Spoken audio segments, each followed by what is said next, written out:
Campbell. I'm a resident of Port Hope. I own a building downtown. My wife and I operate a business in town. I also sell real estate for Royal LePage in Port Hope.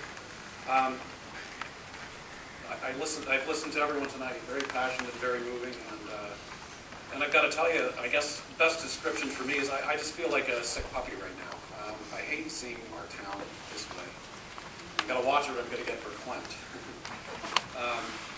At the risk of throwing additional gas on the fire, the one aspect of what goes on that I do know something about is the real estate business. I would like to comment tonight on the recent purchases of the 3 lots, 2 on Toronto Road and 1 on Fox Road, here in our beautiful town. What I can't abide by is the fact that, and I don't care if it was me that didn't get it, there are numerous real estate agents in town. We have 3 agencies in town. Royal LePage, Mike Marsh has a fantastic real estate office, and Julie Aldis. None of us were involved in this purchase process. Instead, an out-of-town agent that listed it was contacted by an out-of-town lawyer. The purchases were made for the town through a number of companies. This is all available on the municipal website. What any real estate agent would do for a client who was going to make a purchase is a CMA, and that's a comparative market analysis. I took the liberty, on my own, of doing a CMA for the properties that were involved. And I have to tell you, 2 of the 3 properties seem to follow proper procedure. Comparables in the area were selling in the $180,000 range. I do have press lists available.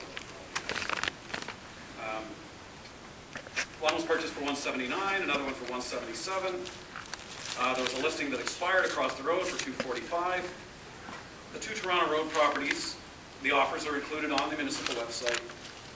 First one, $197, Toronto Road, shows an offer, a counter offer, and a purchase price finally of $195,000. Now it's interesting to note that that property was listed for $475, an out-of-town agent. It sold for $195. The second property was listed, and I can't read it because the actual listing price is underneath. It was listed at, it was offered for $240, $280. There were sign backs back and forth. It sold for $240. Proper procedure was followed. Countersign, counter offer. Again, not out of whack for what properties have been selling for in the area. Property number 3, Fox Road, which is the smallest of the 3, not on Toronto Road. No sign backs, no counter offers, no nothing. A flat out purchase price of $440,000. Now that property, and information is available to any real estate agent, was purchased in 2002 for, I just want to make sure I get it right, was purchased for $175,000. Oh my Lord!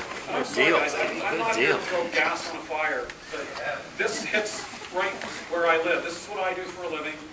Why were no local people consulted on this? We could have all kicked in and done something to make sure that you paid fair and equitable market value. That's what we do. That's all we ask. There are lawyers in town that would have known better than to say $440 was a good price for that. There's a half dozen, probably 4 of them sitting in this room right now.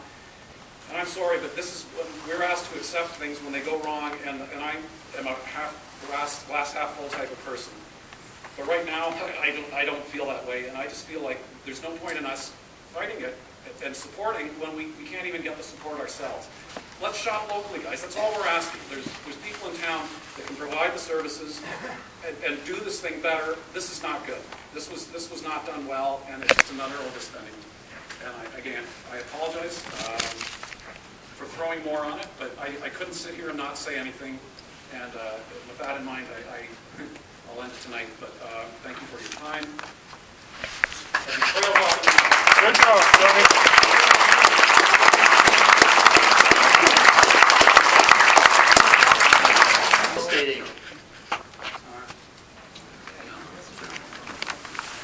Hi, my name is Wendy Reiner. I live at 109 Strachan between Bramley and Victoria.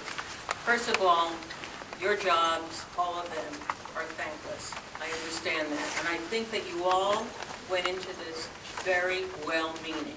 But I must say that working in other villages and cities and so on, that there is a naivete with all of you.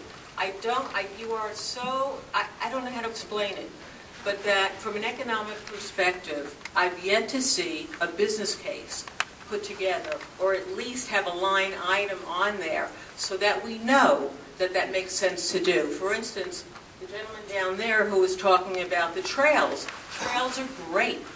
Was there an analysis done at all?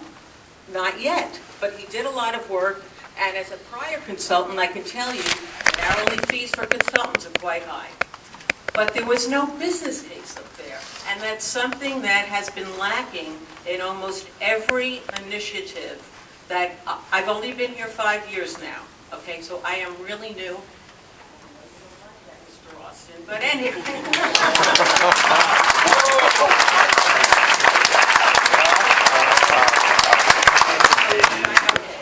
But I really, and I'll help you for free.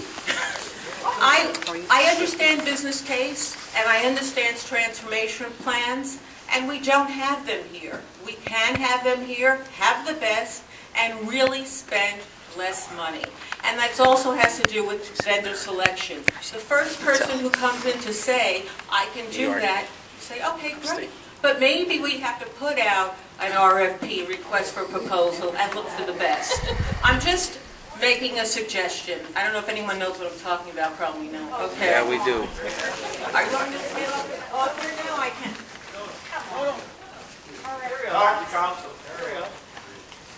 Well, I'm going to carry on because you have to run it in some degree like a business. And that I do think it's important, and I'm trying just to be constructive, that's all I'm doing, is that a business case, vendor selection, doing a total analysis is very important, okay? If you want, I can give you all my formats and you can do it yourself, okay? But otherwise, I really see a large amount of naivete as it relates to good business sense. Well-intentioned, but still we miss the mark. Thank you.